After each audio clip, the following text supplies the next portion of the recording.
Welcome back to the channel. और आज हम लोग टर्म 2 के लिए एक नया चैप्टर स्टार्ट करने वाले हैं और काफी इंपॉर्टेंट चैप्टर है, that is the national income and related aggregates. Chapter number 1 और चैप्टर नंबर 2 हमने कंप्लीट कर दिया है। अब चैप्टर नंबर 3 जो national income and related aggregates है, आज मैं उसको स्टार्ट कर रहा हूं और इसके 2 से 3 वीडियोज और आएंगे और ये चैप्टर भी हमारा ओवर हो जाएगा। तो जितने भी चैप्टर्स रिमेनिंग है उन सारे ही चैप्टर्स को हम लोग धीरे धीरे करके क्लियर करेंगे और आई होप कि एग्जाम के पहले आपके सारे चैप्टर्स क्लियर होंगे और सफिशिएंट रिवीजन भी आपका हो जाएगा। तो बस चैनल पे बने रहिए और ऐसे सिलेबस को कंप्लीट करते रहिए और सफिशिएंट रिवीजन भी करते रहिए। तो अगर आप चैनल पे नए हैं तो चैनल को सब्सक्राइब कर लीजिए और please press the bell icon ताकि आपको हर एक इंफॉर्मेशन मिलता रहे। चलो और जल्दी से देखते हैं, जो काफी इंपॉर्टेंट चैप्टर है national income and related aggregates. National income और रिलेटेड एग्रीगेट्स ये चैप्टर 2 वर्ड से मिलकर के बना है, एक नेशनल इनकम और एक रिलेटेड एग्रीगेट। अब सबसे पहले नेशनल इनकम को समझने से भी पहले आपको समझना पड़ेगा रिलेटेड एग्रीगेट। अगर आपने रिलेटेड एग्रीगेट अच्छे से समझ लिया देन नेशनल इनकम इजीली समझ में आ जाएगा। तो आज का जो वीडियो होगा वो रिलेटेड एग्रीगेट्स पे होगा और वो भी बेसिक कॉन्सेप्ट्स को मैं फॉलो करूंगा। मैं इसके कुछ न्यूमेरिकल क्वेश्चन आज के वीडियो में बताऊंगा और उसके बाद मैं मेन थ्योरेटिकल पार्ट पे आऊंगा, बट पहले न्यूमेरिकल क्वेश्चन समझने के बाद। तो देखो सबसे पहले एग्रीगेट्स के बारे में मैं बताता हूं। एग्रीगेट्स में मुझे सबसे पहले जाना है बेसिक कॉन्सेप्ट पे। अब बेसिक कॉन्सेप्ट क्या होता है, तो इसमें सबसे पहला जो पॉइंट मैंने लिया है ये है डेप्रिसिएशन। अब डेप्रिसिएशन क्या होता है ये एज अ कॉमर्स स्टूडेंट तुम्हें बताने की जरूरत नहीं है, क्योंकि तुम क्लास 11 से ही डेप्रिसिएशन के बारे में पढ़ते आ रहे हो, डेप्रिसिएशन चार्ज करते आ रहे हो। तो डेप्रिसिएशन बेसिकली फिर भी मैं बता देता हूं। बेसिकली डेप्रिसिएशन होता क्या है कि किसी भी फिक्स्ड एसेट्स को जब आप यूज करोगे उसका वैल्यू रिड्यूस करेगा।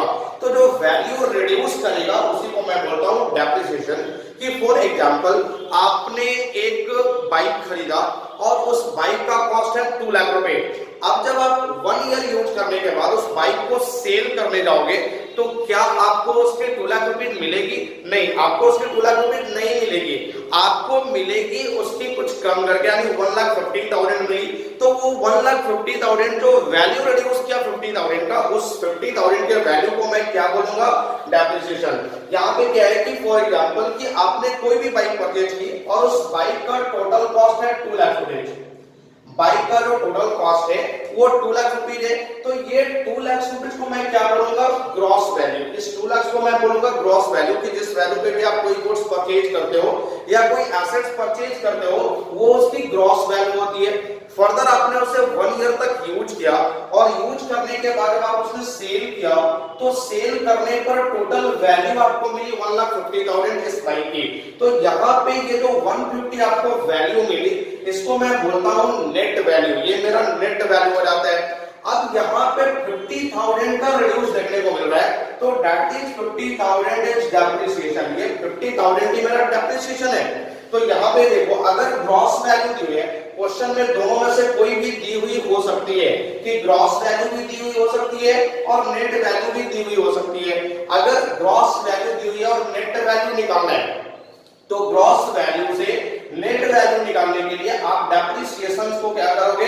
डेप्रिसिएशन को माइनस करोगे। ग्रॉस वैल्यू से नेट वैल्यू निकालने के लिए आप डेप्रिसिएशन को माइनस करोगे।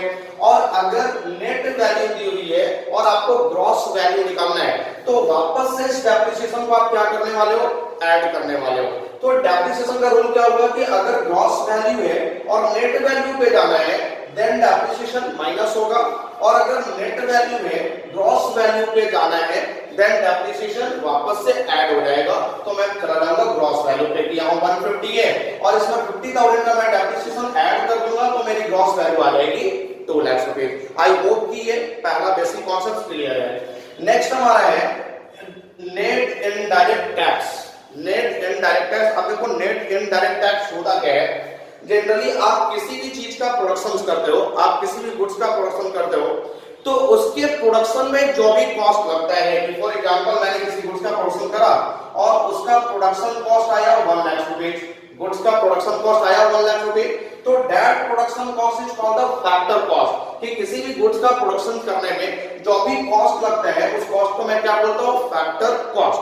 अब उसके बाद जब भी आप इसको सेल करोगे तो सेल करने से पहले गवर्नमेंट क्या बोलती है कि आपने जनरली सोसाइटी के रिसोर्सेज को यूज करा है प्रोडक्शन करने के लिए, आपने गवर्नमेंट के रिसोर्सेज को यूज करा है प्रोडक्शन करने के लिए, तो आपको गवर्नमेंट को कुछ टैक्सेस देना पड़ेगा। अब सपोज कि ये गवर्नमेंट बोल रही है कि मुझे 20% का टैक्सेस चाहिए, 20% का टैक्सेस चाहिए आपके प्रोडक्शन पे, फैक्टर कॉस्ट पे, तो 1 लाख रुपीज का 20% कितना होता है, 20,000 रुपए। यानी कि जब आप 1 लाख रुपए का फैक्टर कॉस्ट है आपका और 20,000 आपने गवर्नमेंट को टैक्स पे करना है, तो फिर इसका टोटल जो कॉस्ट आएगा 1,20,000, इस कॉस्ट को मैं बोलूंगा मार्केट प्राइस। यानी कि फैक्टर कॉस्ट से मार्केट प्राइस पे जाने के लिए आपको एनआईटी ऐड करना पड़ा। एनआईटी का मतलब नेट इनडायरेक्ट टैक्स। तो नेट इनडायरेक्ट टैक्स मेरी कितनी आई, 20,000 रुपीज। 20% गवर्नमेंट ने ले रखा था, तो 20,000 मैंने 1 लाख में ऐड किया तो मुझे मिला मार्केट प्राइस, जिसपे मैं मार्केट में सेल कर पाऊंगा 1,20,000। अब सपोज कि अगर मार्केट प्राइस दी हुई है और आपको फैक्टर कॉस्ट निकालना है, तो उस केस में वापस से मार्केट प्राइस में से एनआईटी को मैं क्या करूंगा, डिडक्ट कर दूंगा। अब एनआईटी जो मेरा है वो 20,000 है, तो 1,20,000 के मार्केट प्राइस में से मैं 20,000 को डिडक्ट कर दूंगा, तो मुझे क्या मिल जाएगा वापस से, फैक्टर कॉस्ट। तो ये factor cost and market price. अब कभी कभी आपके क्वेश्चन में जो एनआईटी है, नेट इनडायरेक्ट टैक्स, वो स्ट्रेट फॉरवर्ड नहीं दिया हुआ रहेगा, तो उस केस में एनआईटी निकालने के लिए मुझे क्या करना होगा, एनआईटी निकालने के लिए मुझे इनडायरेक्ट टैक्सेस, इनडायरेक्ट टैक्स में से सब्सिडीज को माइनस करना होगा। इनडायरेक्ट टैक्सेस माइनस सब्सिडीज करूंगा तो मेरी नेट इनडायरेक्ट टैक्स आ जाएगी। आई होप कि ये पॉइंट भी क्लियर है। अब नेक्स्ट और लास्ट बेसिक कॉन्सेप्ट हमारा है net factor income from abroad. Net factor income from abroad क्या होता है, देखो दो तरीके की इनकम होती है, एक डोमेस्टिक इनकम और एक नेशनल इनकम। अब डोमेस्टिक इनकम क्या होती है कि the income which is received during the domestic territory और ड्यूरिंग द डोमेस्टिक टेरिटरी, यानी डोमेस्टिक टेरिटरी के अंदर जो भी मेरी इनकम रिसीव्ड होती है उसको मैं बोलता हूँ domestic income. The income which is received under the domestic territory of any country, उसको मैं बोलता हूँ डोमेस्टिक इनकम। अब जैसे मैं इंडिया में रह रहा हूँ और मेरी इंडिया से जितनी भी इनकम हो रही है, मैं इंडिया में जितना भी इनकम कमा रहा हूँ वो मेरी डोमेस्टिक इनकम हुई, और उसके बाद कुछ इनकम मेरी बाहर से भी होती है, रेस्ट ऑफ द वर्ल्ड से भी कुछ इनकम होती है, जिसको मैं बोलता हूँ फैक्टर इनकम फ्रॉम अब्रॉड। यानी मैं इंडिया में रह रहा हूँ, इंडिया से जो मेरी इनकम हो रही है उसको मैं बोलूंगा डोमेस्टिक इनकम, और कुछ बाहर दूसरे कंट्री से मेरी इनकम हो रही है उसको मैं बोलता हूँ फैक्टर इनकम फ्रॉम अब्रॉड। तो जनरली नेशनल इनकम निकालने के लिए टोटल डोमेस्टिक इनकम में factor income from abroad, other country से जो इनकम हुई है उसको मैं ऐड कर दूंगा, तो वो मेरी नेशनल इनकम निकल के आ जाएगी। यानी सपोज कि मेरी डोमेस्टिक इनकम जो 10 लाख से, मेरी डोमेस्टिक इनकम 10 लाख रुपए है, और उसके बाद बाहर से मैंने कमाया है 2 लाख, बाहर से मेरी इनकम हो रही है 2 लाख, तो उस केस में टोटल जो नेशनल इनकम होगी वो 12 लाख रुपए की नेशनल इनकम होगी। यानी डोमेस्टिक इनकम अगर दी हुई है और नेशनल इनकम कैलकुलेट करनी है, तो उस केस में डोमेस्टिक इनकम में NFIA, net factor income from abroad को मैं ऐड कर दूंगा, तो मेरी नेशनल इनकम आ जाएगी। और वापस से अगर नेशनल इनकम दी हुई है और डोमेस्टिक इनकम मुझे कैलकुलेट करनी है, तो नेशनल इनकम में मैं एनएफआईए 2 लाख रुपीस को माइनस कर दूंगा, तो मेरी डोमेस्टिक इनकम आ जाएगी। तो ये रहा domestic income, national income. I hope कि ये सारा कुछ आपका क्लियर है। ये तीनों ही बेसिक कॉन्सेप्ट क्लियर हुए, depreciation, net indirect tax and net factor income from abroad. अब मैं आता हूं नेक्स्ट जो मेरी टॉपिक है। अब देखो कभी कभी एक और बात देख लो, कभी कभी एनएफआईए ये डायरेक्टली आपके क्वेश्चन में नहीं दी हुई रहेगी, तो जब एनएफआईए नहीं दी रही तो मैं एनएफआईए कैसे निकालूंगा, तो एनएफआईए निकालने के लिए मैं इस तरह से लिखूंगा factors income from abroad, factors income from abroad minus factor income, factors income paid to abroad, paid to abroad। यानी factors income received from abroad minus factor income paid to abroad. यानी फ्रॉम अब्रॉड में से 2 abroad को मैं minus कर दूंगा, मेरी NFIA निकल के आ जाएगी। अब उसके बाद मैं नेक्स्ट टॉपिक पे आता हूं, एग्रीगेट्स। नेक्स्ट टॉपिक मेरी है एग्रीगेट।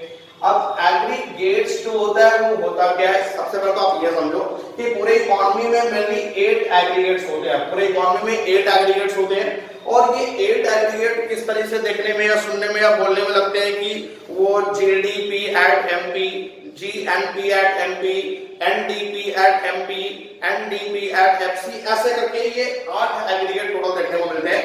अब सबसे बड़ा क्वेश्चन आता है कि 8 एग्रीगेट्स आए कहां से, ये 8 एग्रीगेट्स का ओरिजिन कहां से हुआ। तो देखो जितने भी 8 एग्रीगेट्स आएंगे नेशनल इकोनॉमी में, ये 4 प्लेसेस से आती है। ये 4 प्लेसेस से आती है, 1 2 3 और ये 4। ये 4 प्लेसेस से निकल के 8 एग्रीगेट्स आती है और हर एक प्लेसेस में 2 कॉम्बिनेशन होते हैं। हर एक प्लेसेस में 2 कॉम्बिनेशन होते हैं इस तरीके से, हर एक प्लेसेस में 2 कॉम्बिनेशन होगा। बट ये प्लेस 3 में केवल एक ही होता है, इसका कोई कॉम्बिनेशन नहीं होता है। बाकी सारे प्लेसेस में 2 कॉम्बिनेशन होते हैं। ये जो फर्स्ट प्लेस है, यहां से 2 चीज निकल के आती है, ग्रॉस और एक नेट। ये चीज ग्रॉस और नेट। नेक्स्ट आता है, नेक्स्ट जो प्लेसेस है इससे डोमेस्टिक और नेशनल, डोमेस्टिक और नेशनल। थर्ड जो हमारा प्लेसेस है इससे निकल के आते हैं प्रोडक्ट। ये प्रोडक्ट सब में कॉमन होता है, इसमें जनरली कोई और ये नहीं होता है। और जो नंबर 4 है इससे भी 2 चीजें निकल के आती है, एक मार्केट प्राइस और एक फैक्टर कॉस्ट। अगर वो कैमरा फ्रेम से बाहर जा रहा होगा तो मैं बोल रहा हूं, आप इसको समझ लेना please. Market price and factor cost. तो ये 4 प्लेसेस हैं जिसमें 3 प्लेसेस के 2-2 कॉम्बिनेशन होते हैं और ये जो प्रोडक्ट होता है ये प्रोडक्ट बिल्कुल अकेला होता है, ये सब में कॉमन होता है, जनरली इसके कोई कॉम्बिनेशन नहीं होते हैं। अब ये 4 प्लेसेस से हमने बनाना है 8 एग्रीगेट। 4 प्लेसेस से हमने बनाना है 8 एग्रीगेट। अब ये 8 एग्रीगेट मेनली कैसे बनेगा आप इसको समझो। सबसे पहले जो 8 एग्रीगेट बनेंगे उसमें 4 जो है वो डोमेस्टिक लेवल का बनेगा और 4 जो है ये नेशनल लेवल का बनेगा। 4 डोमेस्टिक लेवल के एग्रीगेट्स होंगे और 4 नेशनल लेवल के एग्रीगेट्स होंगे। सबसे पहले कैसे करना है, आप सबका पहला वाला पॉइंट लोगे। सबसे पहला वाला जो पॉइंट है सबका, हर एक प्लेसेस का पहला वाला पॉइंट लोगे, एक एग्रीगेट निकल के आएगा। जैसे पहला वाला ग्रॉस, यानी ग्रॉस का मतलब G, इसका D, इसका P प्रोडक्ट यानी P और एट MP। आपको एट खुद से लाके चलना है, यानी जो हमारा एग्रीगेट निकल के आया वो GDP एट MP, ये आ गया। उसके बाद नेक्स्ट है हमारा पॉइंट नंबर 2, ये अब मैं लूंगा, ये सब कुछ सेम रहेगा, मैं ये फैक्टर कॉस्ट ले लूंगा, यानी GDP एट FC। उसके बाद अब नेक्स्ट क्या लेना है, अब मुझे यहां से सेकंड वाले लेना और बाकी सबके फर्स्ट वाले लेने हैं, यानी ND प्रोडक्ट सब में सेम रहेगा, P at MP, NDP at MP। और नंबर 4 में क्या करना है, सब सेम रहेगा बट ये लास्ट वाला ले लेना है, तो NDP एट FC, इस तरीके से आएगा। अब उसके बाद नेक्स्ट हमारा क्या है, नेशनल, यानी नेशनल लेवल पे भी 4 एग्रीगेट निकल के आएंगे।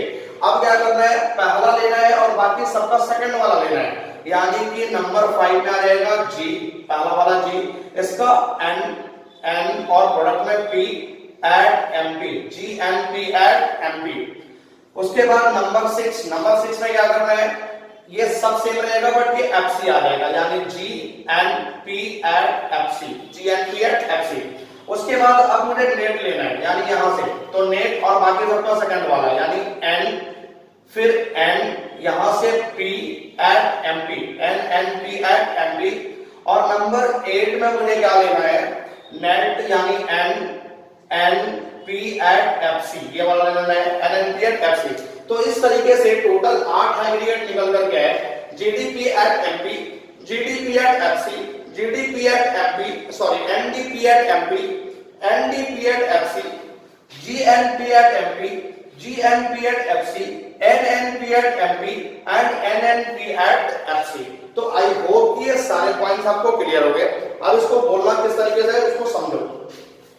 सबसे पहला gross domestic product at market price, gross domestic product at factor cost. Next net domestic product at market price, net domestic product at factor cost. उसके बाद gross national product at market price, gross national product at factor cost, net national product at market price, net national product at factor cost. तो ये 8 aggregate निकल करके सामने आ गए। I hope कि ये सारा कुछ आपका क्लियर है।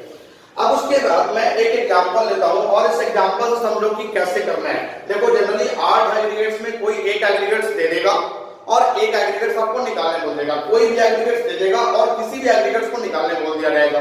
तो जनरली अगर इसमें से कोई भी कैलकुलेट करने बोल दिया तो हम लोग उसको कैसे कैलकुलेट करेंगे। सबसे पहले आप एक एग्जांपल समझो। एग्जांपल मैं यहां पे लेता हूं, एक एग्जांपल से इसको समझाता हूं। सॉरी, जीडीपी एट एमपी ये दिया हुआ है 10,000 करोड़।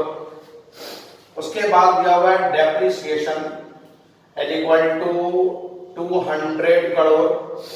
उसके बाद सब्सिडीज है, सब्सिडीज दिया हुआ है 30 करोड़। उसके बाद factor income from abroad, factor income from abroad ये दिया हुआ है 1000 करोड़। उसके बाद इनडायरेक्ट टैक्सेस ये दिया हुआ है 80 करोड़। और इसके बाद बोल रहा है कैलकुलेट